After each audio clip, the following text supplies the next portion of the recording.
হত্যা রাস্তায় হচ্ছে কেন? মমতা ব্যানার্জির জবাব চাই, জবাব দাও, জবাব চাই, জবাব দাও, জবাব তোমায় দিতে হবে, জবাব তোমায় দিতে হবে।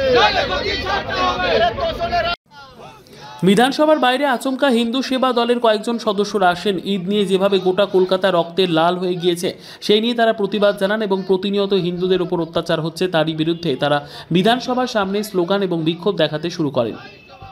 জায়গায় জায়গায় গৌহত্যা হচ্ছে কেন? মমতা বেগম জবাব চাই, জবাব দাও, জবাব চাই, জবাব দাও। হনুমান চালিসার পাঠ করতে দেওয়া হয়নি কেন? মমতা বেগম জবাব চাই, জবাব দাও, জবাব চাই।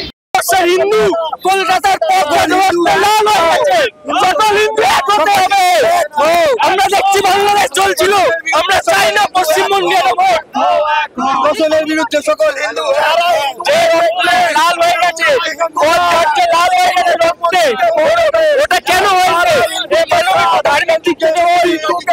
এই জিনিসটা যাতে না হয়। সেকুলারিজমের সংবিধানের শপথ নিয়ে একটি ধর্মকে এখানে তোষণ করে শুধুমাত্র ভোট ব্যাংকের জন্য করা হচ্ছে এবং হিন্দুর ওপর আঘাত করা হচ্ছে। আমরা তার প্রতিবাদ জানাচ্ছি এবং সমস্ত হিন্দু সমাজের প্রত্যেকটি ব্যক্তিকে বলছি এর বিরুদ্ধে ঐক্যবদ্ধ হওয়ার জন্য। তাই আমরা প্রতিবাদে নেমেছি। হিন্দু আবেগের বিরুদ্ধে সমস্ত হিন্দু এক হও, হিন্দু আবেগে ওদের বিরুদ্ধে সমস্ত হিন্দু এক হও, জয় শ্রীরাম,